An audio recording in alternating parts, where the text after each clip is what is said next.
What's going on, y'all? How y'all doing? This is Jared from the Lagniappe podcast, giving what you need, news and views. Today on the show, I want to introduce Miss Kimberly Novid. Welcome to the show, ma'am. Hey Jared, how's it going? Hey everybody. Good, good, good, good. So she is the founder and the executive director of Sauls Life Foundation, and we're going to talk a little bit about that. What made her get into it? What made her start it? So, please tell the people a little bit about yourself, ma'am. Yeah, absolutely. So I always tell people that all of the things that I've done from my education to my experiences have sort of led me to this place where I am today as the founder and executive director of this organization. So everything that I've done since college, from undergrad going to Xavier, I got my bachelor's there, and then I got my master's at Troy University. And then I did a lot of community work. I did a lot of health work and organizing. Even spent a few years marketing, and then spent the bulk of what I call my first career as a secondary high school teacher. And I think that each one of those steps have prepared me for the role that I'm in right now, which is the founder and executive director of Sauls Light. All right, all right, all right. Yeah, me and Kimberly, we go way, way back. I'm ashamed to say how long we go back because it's a long, long time ago. I mean, if you think about it, yeah. So I ain't even gonna bring how many years ago Don't do we it. go back. Yeah. So please tell the people what made you want to start Saul's Life Foundation. Yeah. So I started this organization in Mm. 2015, and that was a year after my son Saul was born, and unfortunately passed away. He was born prematurely, and he spent some time in the neonatal ICU at Children's Hospital.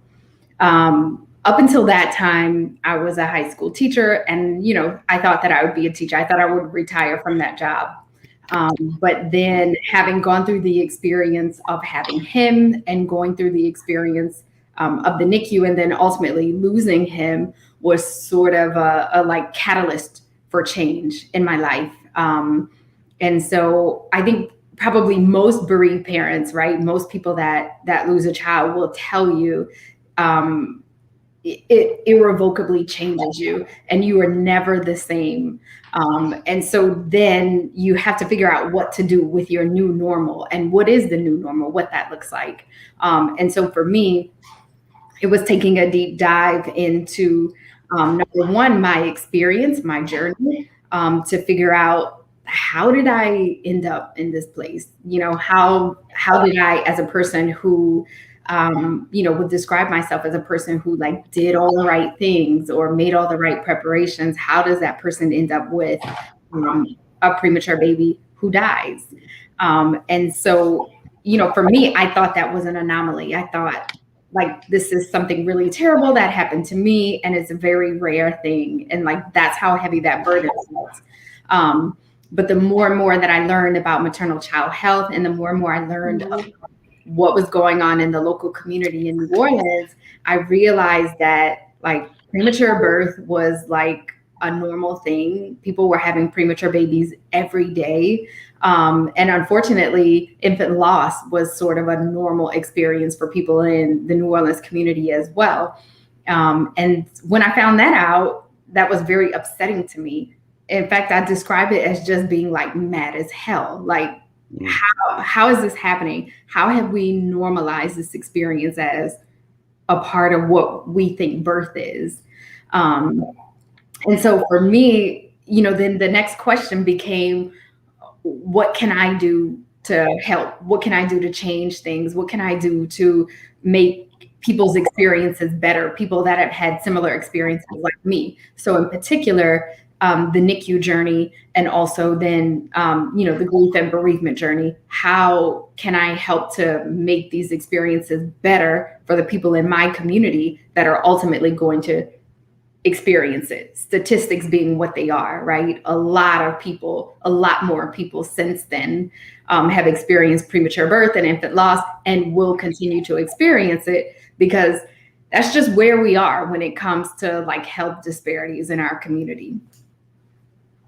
Okay. Very okay. That was very interesting. I'm sorry to hear about your late son. I That's appreciate that's that. crazy. So you took some tragedy and used the motivation to start a whole new foundation to give more what's the word I'm looking for? More help to individuals in the same situation. That's great. Mhm. So you start this foundation. So how do you start? I guess start getting organizational help. How you can start getting your name out there. How do you run a nonprofit organization such as Solid Life Foundation? Yeah, that is a great question. And I'm going to tell you why. Because I tell everybody that I am like, this is like baptism by fire for me. This is not my comfort zone. I have been away, turned it into that because I feel like I dove head first, and also because I had no choice. Um, I feel like my path and my steps were sort of chosen for me, or directed, if you will. And so I'm a vessel. I was a vessel for my son, right? To bring him here, to get him here. And so I think I'm a vessel for this mission, and to do this work.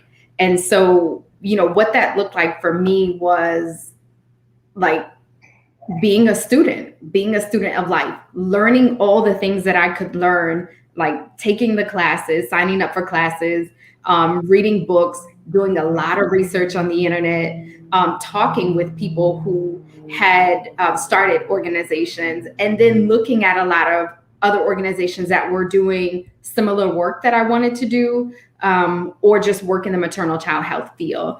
And I sort of feel like those organizations and those people gave me the blueprint of like what to do, what not to do, and what are the things that are helpful, right? How to actually start it. And so for me, that began by advocacy, using my voice to speak up. So, being a part of the Maternal Child Health Coalition, which is a local, organization of community partners that are vested in maternal child health. They were having a presentation before the city council, and they asked me to speak, and I was really very nervous about that. It was my first time speaking publicly about my son's life, which every time that I do, I get overwhelmed. I never get used to it. Every time I just talk about that time period, it just takes my breath away, because I'm still sort of really in this like disbelief that it happened. And so, that was overwhelming. But that's when I learned that there was power in my voice, and I learned that there was power in my experience. And so I just kept going to the maternal child health coalitions. And then whenever they were like, we need this person to speak, can you say something? I said yes.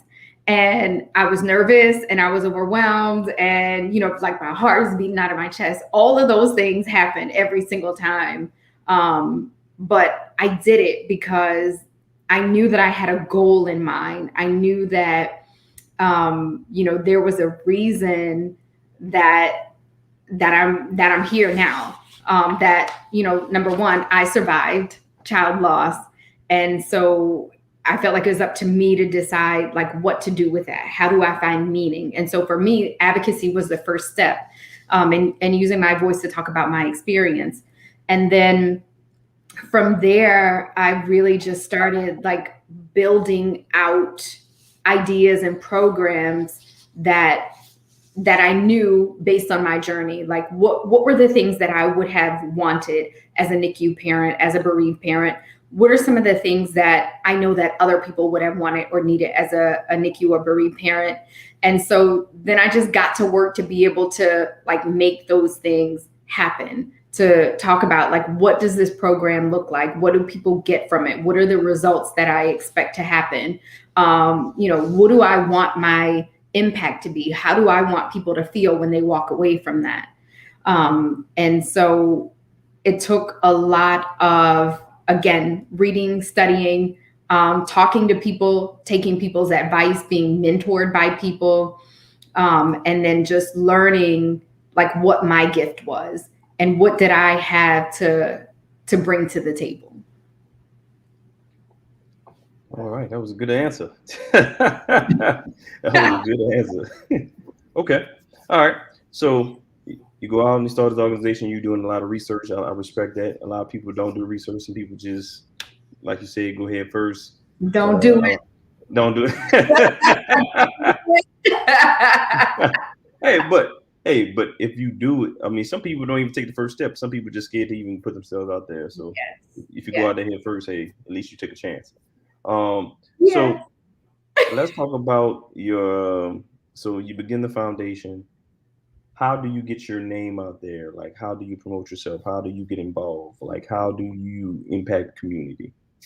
Yeah, I think that probably the best way to get involved, like, right, we are in the digital age or technological age. Like, I think now if people want to like get their name out there, and it's even still something that I struggle with, right? Continuing to like push the mission, and so that people become familiar with Sauls Light and knows about the mission of Sauls Light. I think the biggest thing is having an online presence.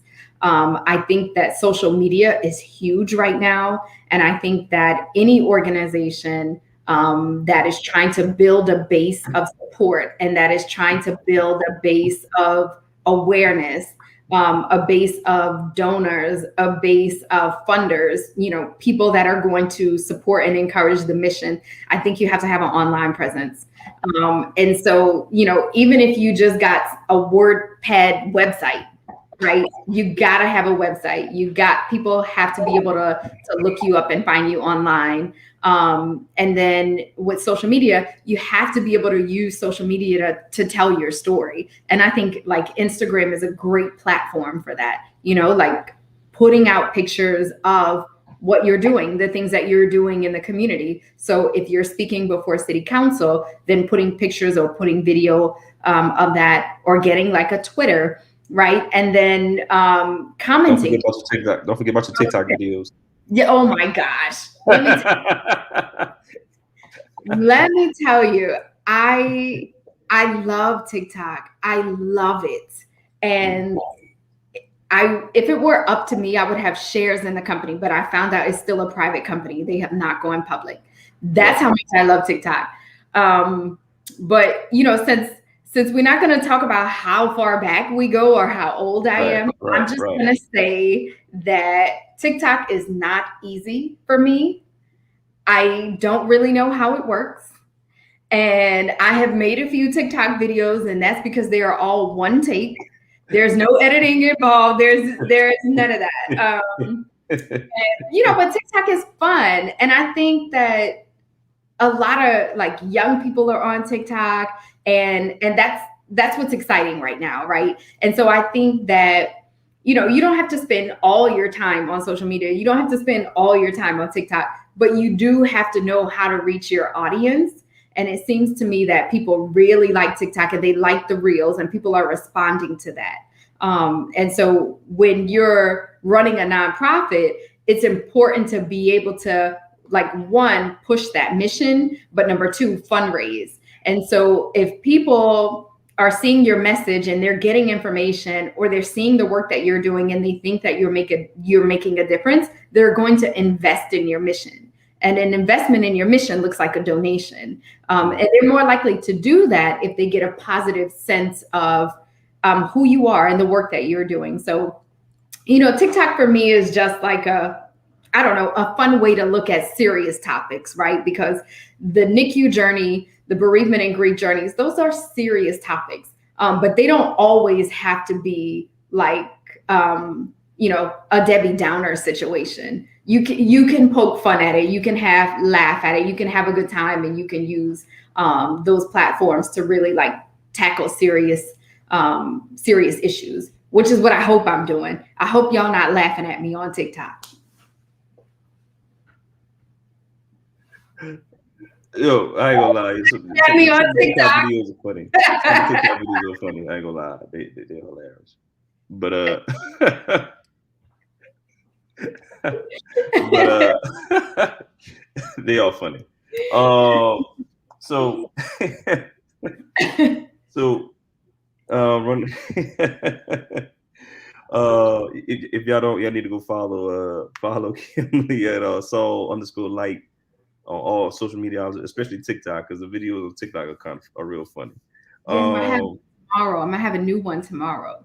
Okay, yeah, because they're real funny. I ain't gonna lie, they're real funny. You can lose my train of thought. Because I remember the video that I was looking at. They're funny. So all right, so tell me, how is it? Because when you create a nonprofit organization, how do you create one? I know you got to go register with the state of Louisiana and do all that stuff. How do you create it? Because there's a process and you got to have a board. You want to elaborate about that?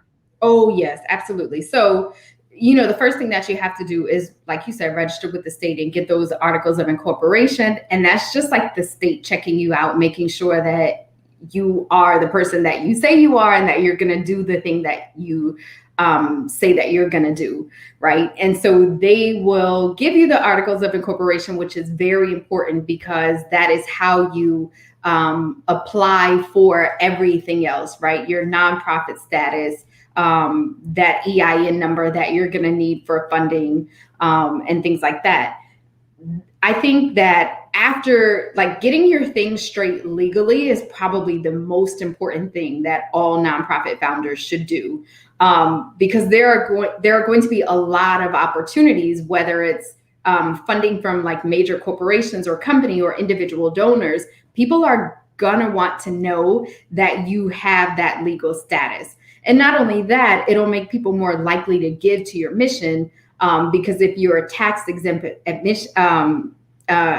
organization, they can then claim that donation on their taxes. And that's really important for the people that want to give at any level, but especially really big donors. They want to be able to, have that sort of tax benefit. So that's very important to get your stuff straight legally. But I think too, the next big thing that you have to do is create a board of directors. And I cannot underestimate the importance of your board of directors. I can't. It is good that family and your friends supporting you, but those are not the people that you need on your board of directors. Maybe one or two of them, but do not fill your board of directors with your friends and family. Why not? It's been my experience that the lines, the lines can be blurred and can lead to disappointment or resentment. And so I think that the people that know us best, even though they support us, might not necessarily be the best people who can propel your organization forward, because you need people that are going to challenge you. You need people that are going to question you. You need people that are going to bring other ideas to the table. Whereas I feel like those people that are super close to you are just going to be yes people. Whatever you say, whatever you do, they're just going to say, yes, that's great, do it. Whereas somebody else might say, okay, is this good for the organization? Is this good for the community? And then, second to that are creating the bylaws, which is the rules essentially for how your nonprofit is supposed to be run. And then, coming up with things in the event of this, then this, right? So it outlines everything for the roles of the board members, but also the rules of the organization, the way that it's supposed to be run. And I think too, it's super important that if you can afford it, to get a lawyer or to get an accountant. And one thing that I didn't know that I found out is that many of the law firms and accounting firms will have a certain amount of hours every year that they dedicate to pro bono work. So you can form community partnerships with, a huge corporate law firm downtown that will, handle these legalities for you for free because it's a part of their pro bono work. Same thing for accountants. They might give you a certain amount of hours to make sure your books are straight, or that you're using QuickBooks correctly, and that you're in good financial standing. Because you need to be in good financial standing annually for your nonprofit in order to keep being, renewed or determined to be a nonprofit in good standing, with no complaints or no issues with your taxes and things like that. Okay. All right. That's a lot of good gems right there. I didn't even know that. So let's go back into because a lot of people donate, but people don't realize they can write those off, put those tax donations off. Yeah. So you want to talk about how donations or tax write-offs and how it can benefit people donating money to your organization or any nonprofit organization? Yeah. So I think, right. I don't know. I think it's sort of loaded, right? I think that people give because they want to. And I think that people also give because they want to be rewarded, which I think is fine. And I think that sometimes people may have a lot of maybe, I don't know. I'm going to say it like this. Nonprofits are not like the answer to everything that is wrong, right? I think that people expect nonprofits to run on a nonprofit budget. They don't, you know what I mean? They don't. Exactly. Yeah. I understand. Yes, yes. And so, like, number one, just even the fact that like we separate nonprofits from business, right? Nonprofit or profit. Because let me tell you what I learned the hard way. That a nonprofit organization is a business. Okay? Not different. And so because it is a business, it has to run like a business. You have to run it like a business, and you need employees, and you need to pay people, and you need to, have to have money and, finances. You have to have those things straight. And like, maybe when you start, for example, you might be working for free, but that's not sustainable.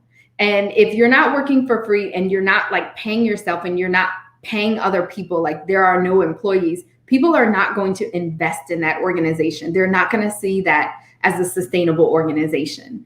So that being said, I think it's important that people understand that while your donation helps and is helpful to a nonprofit, nonprofits still have to be run like businesses. And yes, they're making a difference in the community, but they're not the answer to changing or solving all of the crisis in communities. I think that like one of the things that we do really well, and a lot of nonprofits do, frankly, is advocate, right? We have to advocate that our government is working the way that it's supposed to, so that heavy lift is not on like private individuals to create organizations to solve this thing.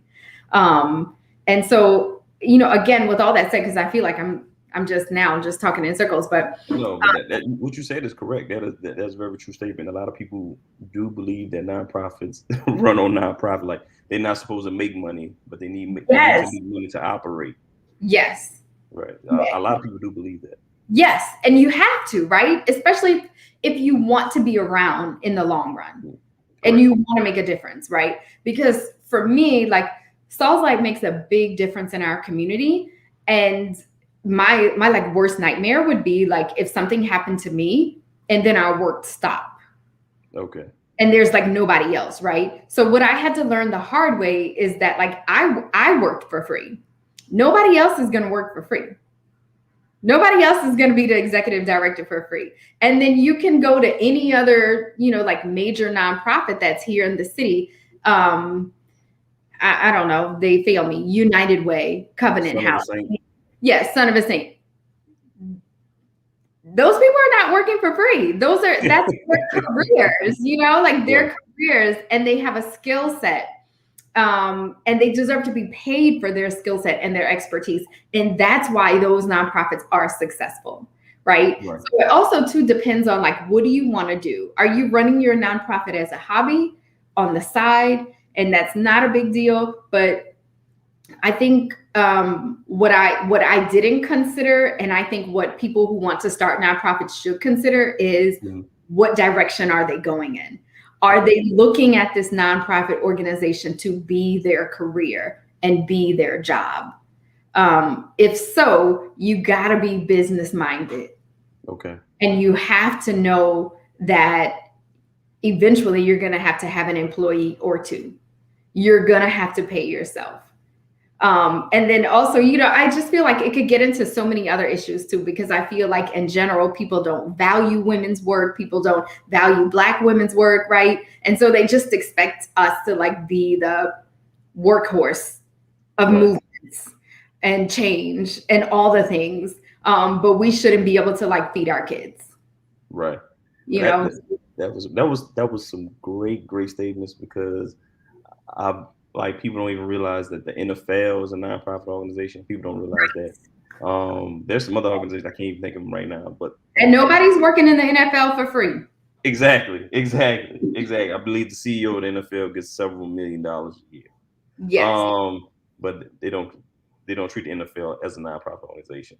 Right. So that was some great stuff that you just elaborated on.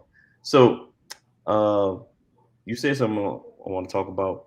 You was talking about all the software and stuff, social media, QuickBooks. What did you do let me ask this question first. What type of software do you utilize to assist you on a day-to-day basis with your nonprofit organization? All the ones you just named, right? Yeah, well, social media, we already talked about that, so don't worry about it. Like since the pandemic, I've leaned a lot on Zoom, which is something that I never thought I would do. In fact, before the pandemic, I had the free Zoom account that would like shut you off after 40 minutes. Yeah. Look, I never heard of Zoom until the pandemic. Yes. So I was like, I'd be the one that would be at the end of the meeting, like, hurry up and call me back, hurry up and get on the So I realized, again, right, this goes back into like investing and also like how to use your resources wisely. I learned very fast that Zoom or something like Zoom, right? Because it doesn't have to be Zoom, but some sort of communication program or software is a valuable investment. And so our Sauls Light, we pride ourselves on like, one-to-one peer support and making individual connections, and really like being in holding space for people that are going through traumatic birth journeys. But the pandemic made that almost like not possible, right? It made it almost impossible. And so what Zoom allowed us to do was to change that. So we could have Zoom meetings. So that could be everything from our board meetings that went from being in person to being on Zoom, to support group meetings that went from being in person to being on Zoom. And now, virtual panels. So just being a part of community events that used to be in person, we're now, doing those on Zoom. So we're doing panels, we're doing discussions, we're doing whole conferences on Zoom and, like other relative platforms. And so technology is one thing that I'm not good at. And it's something that I recognize that is so necessary and vital to the running of an organization, that you either have to like avail yourself of these platforms and these skills, or you have to hire people or have people on your team who know how to use it, right? I absolutely hate QuickBooks. I hate it. But QuickBooks is so necessary to the running of our organization. It's how we keep track of finances, is how we pay our contract employees. It's how we track our spending, our expenses, money coming in, money going out. And I remember the first time I like went to this sort of like class on QuickBooks. I left there in tears. I was like, I cannot do this. There's a reason I did not major in math. There's a reason I did not major in, information systems, what have you. But again, too, this comes back to like the other things we were talking about, like having a strong board, right? So I have to have like a strong board person who is going to be able to do that if that's not in my wheelhouse. I have to have a good accountant who is going to be able to do that if that's not my strength. I have to be able to consult with a lawyer, when it comes time to, because that's not my background. So I think people have to be willing to learn new things and then surround themselves with like capable people, right? The whole thing about a president and his cabinet, right? The president doesn't know everything, but the people in his cabinet do. And so hopefully that makes for a successful administration, right? And it's the same here in this nonprofit. Hopefully that makes for a successful organization. Okay. So you have several board members on part of your organization, and how do you go about selecting people that you want on your board? Yeah, I think you have to be decisive. I think you have to have an eye and an ear on the community and recognizing really what people bring to the table. And also recognizing what people's strengths are, right? Because some people might want to be involved in your organization, but don't have time. So their support might look like financial support. Or someone might have a lot of time, but not a lot of money. And so then you might decide what to do with this person. Is this person going to be on the board of directors? Is this person going to be a part of community outreach? I think when it comes to selecting board members, it's really very important that you find people who believe in your mission, who really believe in your work and think that it's important, and who are willing to go out and spread the gospel of your organization. So this has to be a person that is dropping hints of your organization in every conversation that are making connections for you, that are networking for you, that are bringing your name to rooms that you're not present in, but they are. And then I think the second thing that's most important is fundraising. You have to be willing to fundraise. And so, some organizations have separate fundraising boards because when it involves money, it can be a really sticky situation. A lot of people don't feel comfortable asking people for money,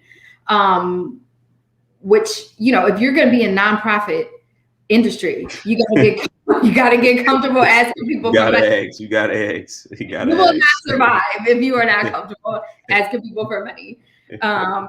And I'm sort of okay. I'm getting better with it all the time. But for me, that was hard because I was like a person that was raised to be independent and not ask people for anything, to just do it yourself and figure it out, right?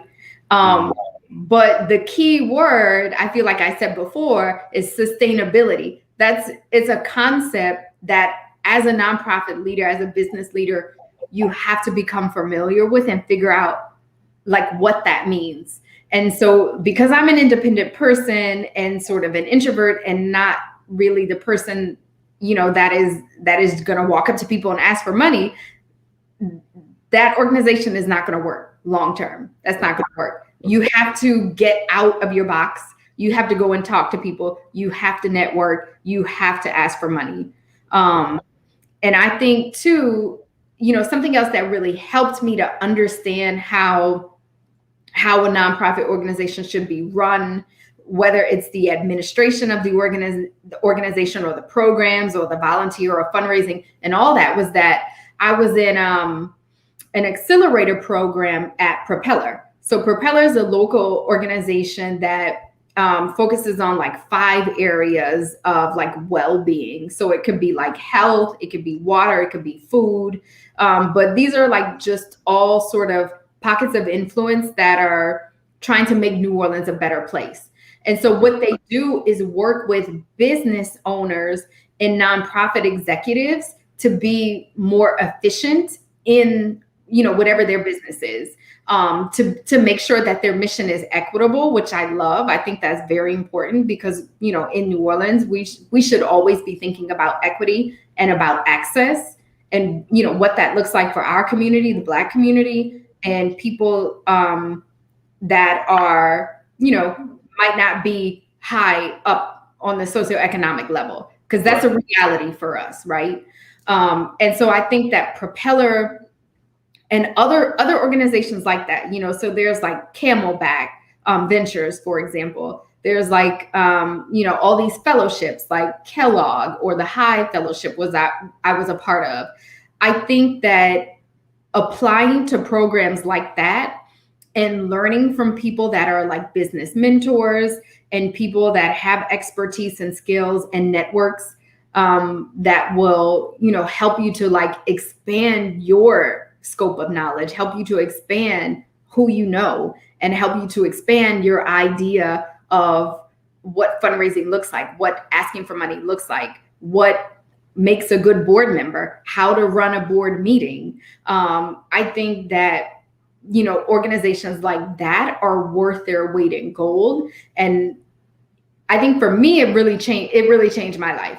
I went from running Sauls Light as a like mom and pop hobby on the side while teaching high school to being able to like do this work and be a full-time employee of Sauls Light, and being able to have other employees that are, working with me. I don't say working for me because I think it's teamwork and I believe in community, but working with me to sort of push this mission of equitable access to peer support, to financial assistance, to, early literacy. I think I learned all that from those sort of programs. And I think that's really probably the key to starting something and being successful at it, is like knowing where to go to learn the things and who to ask for the information. Okay. All right. So that's a perfect segue to my next question. In your field, since you're executive director of a nonprofit organization, do you feel that it is necessary to get some type of certification or get a degree or do any type of class to be proficient in your field? Like all those internships that you named, do you think is necessary? I don't. You don't think so? Okay. I don't think it's necessary. I think that great nonprofit leaders are visionaries, are people that have a solution to a problem and will pursue that solution at all costs, and preferably collaboratively, right? Because nothing can be done in a silo, and we're never going to like be the answer or, like save the world. But recognizing that I have a vision, I have a solution to this problem that my community is facing, and then believing that you are the person to be able to bring this solution to the table and see it through, right? So I think that, you don't need a fancy degree. I don't think that you need, tons of like official experience. I think life experience is enough. So like me, I'm talking about NICU issues. I'm talking about bereavement issues. And why am I the best person to talk about that? Because that's my lived experience, and my lived experience is valuable. And that gives me precious insight to be able to talk about these issues, not only how it affects me, how it affects other people, right? Because like premature birth, NICU, loss, bereavement, those are universal issues. Those are just parts of the human experience. And so if I've gone through that, I already have a great understanding of what that must be like for other people. So I think if you believe in your mission, you're the first person, right, to share that message, and to speak highly of your organization, and to go and I call it telling the gospel, right? Just sharing the gospel of your organization. I think if you you're committed to that and you want to do the work, I think anybody could do it, literally. I'm not trying to sell myself short. But if I could do it, you could do it. You know, I went from teaching high school to leading a nonprofit. But also too accepting like our journeys are all relevant. So all the skills and things that we've done before are transferable to what we're doing now. You know, I feel like I've done some measure of this work throughout my whole life leading up to it. And so that allowed me to be able to step into this role and be confident and, you know, develop relationships and sort of develop solutions and be here with you on Lagniappe Legends, you know, talking about my solution. We got a comment. Hold on one second, I'm trying to see if I can pull it up. Mr. Rozier, what's up, sir? Thank you for watching the show. That's all I needed to hear. Just need people that can fix problems. That's what's up. All right. So absolutely.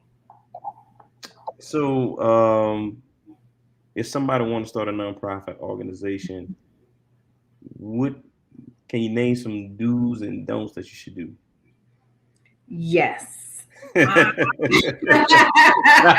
know you got a lot of don'ts. You know, actually, I don't have a lot of don'ts, but I have a lot of do's, right? Because I try to like just like reframe negativity, right? That's all like a part of my healing process. But so just like he's saying, it takes a person who wants to fix a problem. You have to first believe that it's you. You have to first believe that you have the answer. And you probably do, right? I don't think imposter syndrome does any of us good. I think that like we are the people that we're waiting for, right? I don't know who said it first, but I know Obama said it, and I love Obama. But he said, we are the people that we're waiting for.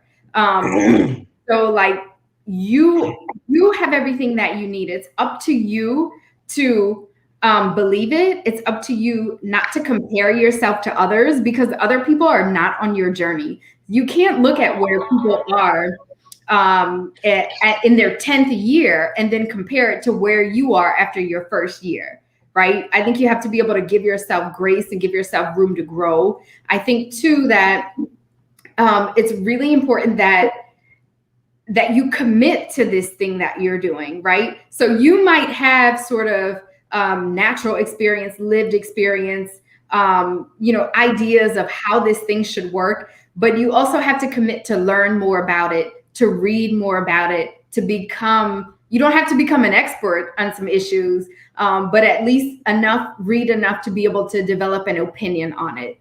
And so, you know, you can't wing it, right? If you want a sustainable nonprofit organization, you can't wing it. You have to invest in yourself. And part of investing in yourself, I think, is learning all that you can about your field, marketing yourself, putting yourself out there, like being on podcasts, joining, like being in pitch competitions. You know, that's something I learned about. And I was up at a pitch competition in Propeller, and I won first place. Okay. And you were pitching you was pitching Sauls Light? Yes, I was pitching, and so I think the pitch prize was like $5,000. Okay. And the audience favorite was $500, and that was like my first, you know, good chunk of money that was like an investment in my idea. And let me tell you, that was hard. The first time I went to the pitch practice, I almost threw up. It was crazy. It was not good. But in the end, I believed in what I was saying, and I had to. You know, in business, you'd say sell it, but in the nonprofit world, I think what I had to do was share my vision and get other people to believe in it. And get other people to believe in me, right? Because this work, I feel like, is so big and so varied. people always want to know, like, who are you to talk about it? Why you? You're not a doctor, you're not a nurse, you're not a PhD. And my answer is because I lived it, because my son, because I'm here to show you that this is what a statistic looks like, for example, right? Because we have some idea that who are the people that these things happen to, like bad things happen to bad people. No, it's not the way it goes. That's not life. That's not how it works. And so like my experiences make me the best person. So I can advocate for these families because I've been there. And I can use those transferable skills because I have them, and I can learn more and read more, and I can surround myself with positive people that are encouraging and people that are going to advise me. I can find this solution for my community, because I feel very, very strongly that solutions come from within. I am not against anybody, coming to New Orleans and helping the people of New Orleans. I love my city. I love my people here. But I think that solutions for our community will come from our community, right? And so I'm the best person for the job, and I'm going to show you that I'm the best person for the job. And so I think that like people that are starting businesses or starting nonprofits, that's what they can do for themselves. Find their space, find what your gift is, hone your skills, and then sell it, share your vision, join a pitch competition, get on a podcast, speak. Whenever somebody asks you to speak.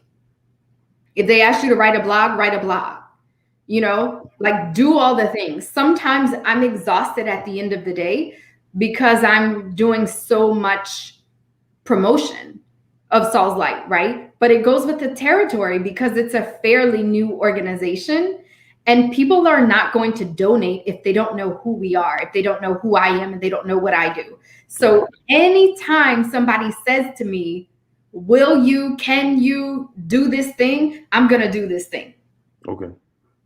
So you got to do it. You got to do all the things, even when you're tired. Like, don't stop. You will have a point. There will come a point where you can, really start to say, no, I can't fit this in my schedule, or no, I can't do that. I'm not there yet. I'm still, still grinding.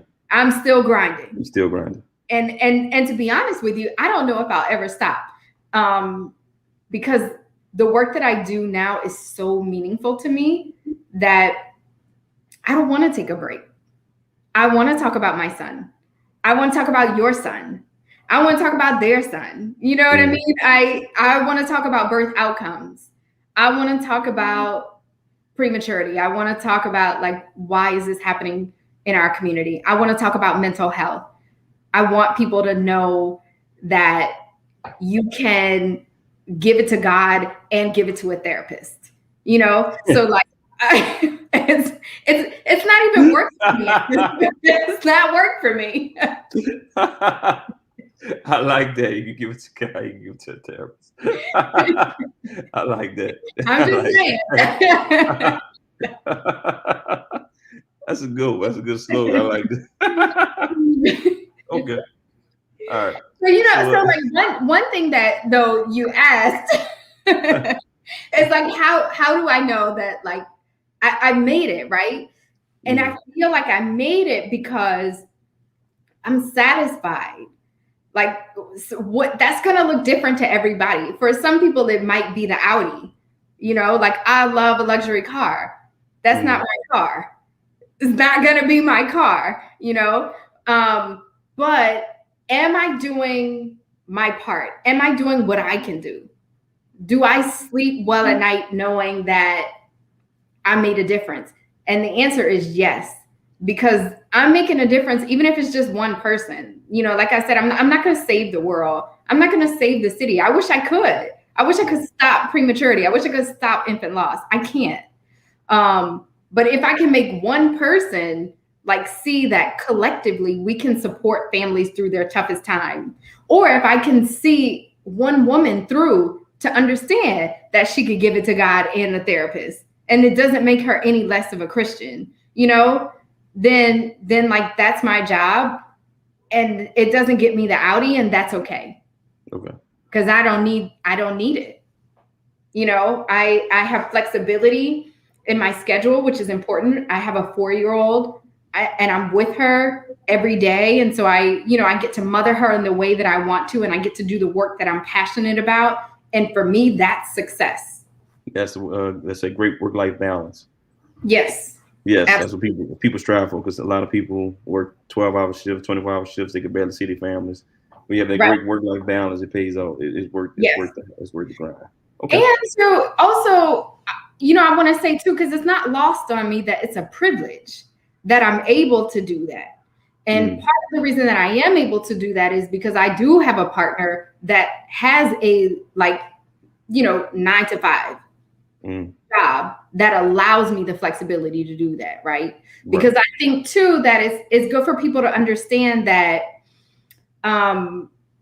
there are more solutions in our community. The reason that the solutions aren't coming forward is because it's a privilege to be able to do that. People might not have the time and space to even think, much less put together an organization and pursue funding and pursue fundraising and, being in leadership programs and things like that.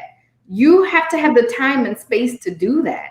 And I feel very thankful that I do. And I think more people should have the opportunity and privilege to be able to do that.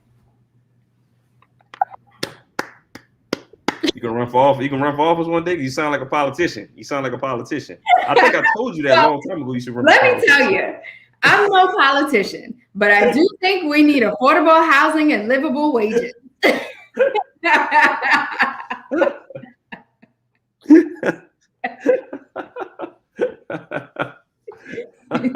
Okay. All right. Now you're making me off track, man. My bad.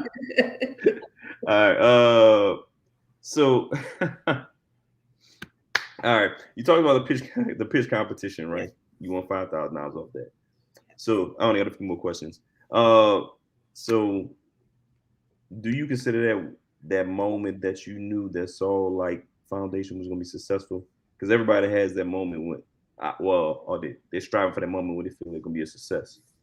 Yeah. So was that moment for you, or was it something else? I think for me it was the moment that I saw that, one, I could do this, and two, people will listen to me. That was an odd feeling.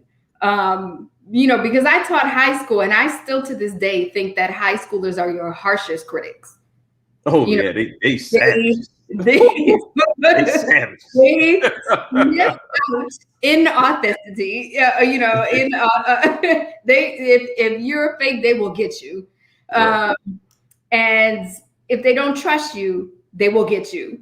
If they don't like you, they will get you. There will be no learning. Right. And so I realized in that moment when I won the pitch competition, again, yes, that I can do this and that people will listen to me. And then I think, which really for me was the success is that this is a compelling story. Like my story is a compelling story that can help other people. And so for me, that was a hard thing to get used to, because also I'm usually a very private person. But, when your life gets, turned upside down, you have to find a new way to be. And for me, that way to be was to be able to set myself free from the shame and guilt of that experience. And then by sharing that experience to help other people and to set them free, right? Because I feel like prematurity, and in particular child loss, is such a loaded experience for women. And, we tend to blame ourselves for those experiences. And I think that, one, women need not to do that. And two, people need to understand that what is happening in our community as it relates to prematurity and infant loss is a problem. It's systemic, and it's not our fault. and that, there is something that we can do. And so my thing that I can do is to like share my story and to share my voice and to be an advocate for these experiences. And hopefully that's what pushes the needle to, doctors and researchers and people that are really sort of making decisions. Maybe they'll remember this one time they, heard that lady from Sauls Light speak, and maybe they want to do something about it. All right. Okay. Good. All right. So, what is the future you see for Sauls Light? I think our future is honestly advocacy, continuing to do the work that we've done. We support financially and emotionally hundreds of families every year through our partnerships with 6 hospitals in the New Orleans area. So providing financial support in the areas of transportation, lodging, meals, emergency bill payment assistance, one-on-one peer support for NICU families, bereaved families, our little library reading initiative, which donates 1,000 books a year. So, emphasizing the importance of early literacy for our children and for the future of their education. Focusing on at the local and state level, right? Working with lawmakers for number one, we got the city council to recognize September as NICU Awareness Month. And then we work with Representative Hilferty to get a new law established that will, set aside a tax credit for families of stillborn babies. I think that's our future. Our future is in advocacy and recognizing that, there are people in high places that can make those changes, but they can't do that if they don't hear from us. So, I think that like getting more people involved in government, getting more people involved in the legislative process, whether that's testifying before the legislature or testifying before city council, mobilizing people to use their lived experience, to elevate their voices, to center their journeys, and using that to make the people in power listen and get them to make the changes, to invest in maternal child health care or mental health care, things like that. I think advocacy is the future. And yeah, just, again, because I'm talking a lot. So I'll end it there. I think our future is in advocacy and being able to, really make a difference, not just on the local level, but on the state level. Okay. You weren't talking a lot. You was answering the question. You was giving out a lot of information. That was good. It's the whole point of the interview. Okay, good. So we did a lot, but we're just a small part of it. Okay. And so I hadn't even thought, like, I feel like advocacy and like legislation, I hadn't even thought of it, right? And then we did it. And we had like our first legislative victory, which honestly, Jared, is huge. It blows my mind. I can't believe that we got a law passed on the first time. That usually does not happen. What's the name of the law? So it's just Act 467. I wish it was Sauls Light law, but okay, yeah, right. That sounds but the governor signed it into law, right? And we were able to do that simply because women, mothers like me who had lost children, went to every meeting and told their story. So our stories created a law to support all of the people that are coming after us. And what does the law state?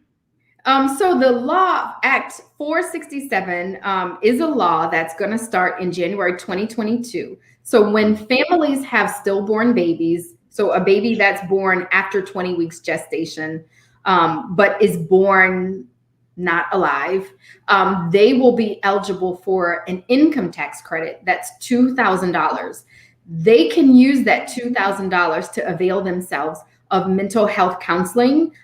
They can like pay for a funeral for their baby. They can pay the medical bills for their baby, you know, because that's something else people don't realize, that just because your baby dies, you're still on the hook for the medical bills. They're going to send them to your house in your baby's name, you know? And so that law is going to make a difference for how people experience grief. It's going to make a difference for how they experience bereavement and how they move forward in their lives. And it's unheard of, you know, like our state never did anything like that. No state in the South ever did anything like that. And we were in a financially conservative legislature. They did not want to pass any bills with fiscal notes. But they listened to our moms. Our moms poured their hearts out and talked about their children that died and how that affected them. And they said, this is not about money. This is not about dollars and cents. This is about heart and soul. We're going to pass this.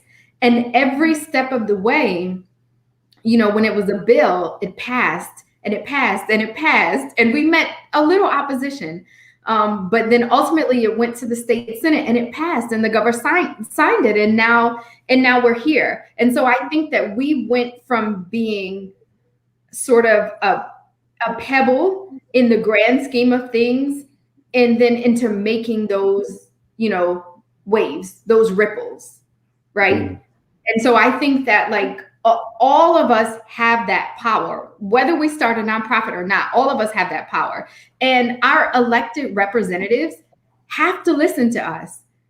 They work for us, and so it's our responsibility to raise our voices and make the government be responsible for what the government is supposed to do.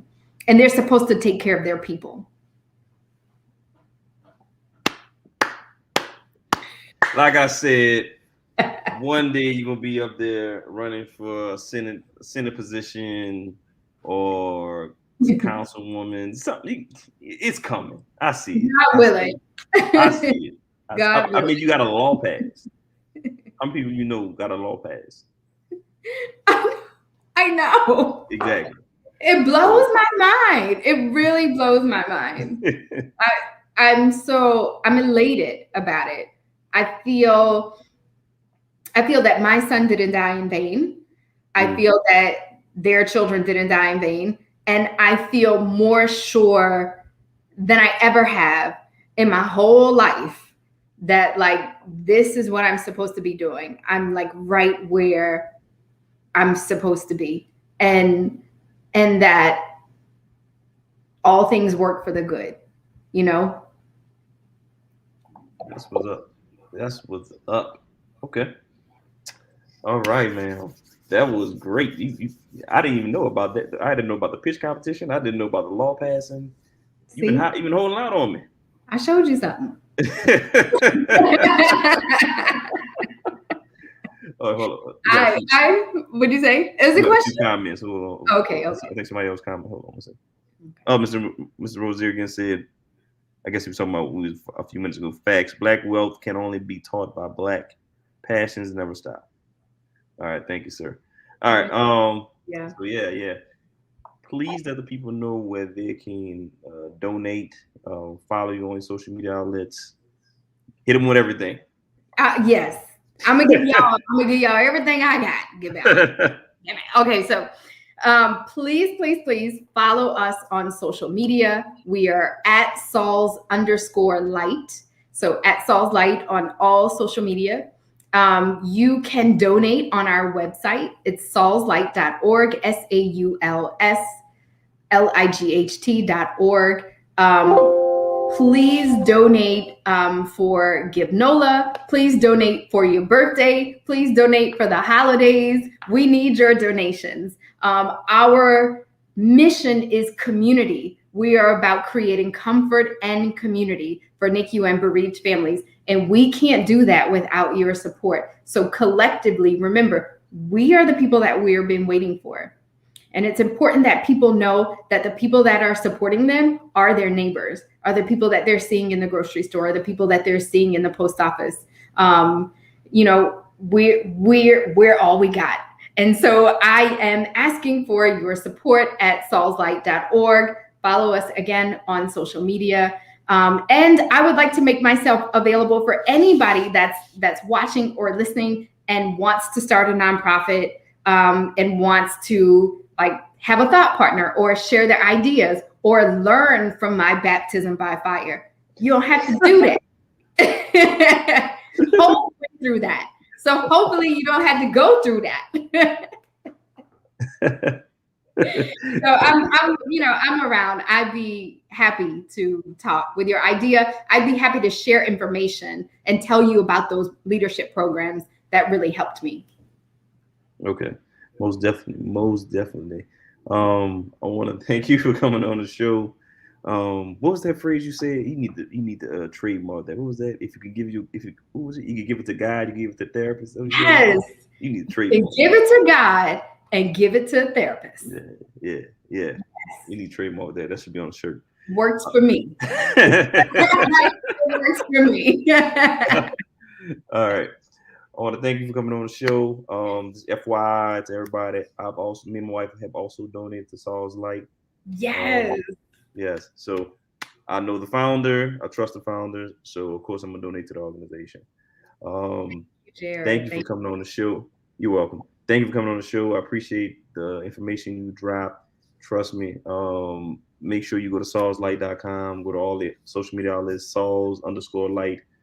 Make sure you follow us as well on our social media outlets. You already know it. It's on. It's been plastered throughout this entire episode. So make sure you follow us. Make sure you follow Sauls Light. You all have a good evening. Thank you for coming on the show. We out. Bye. Peace. Thank you.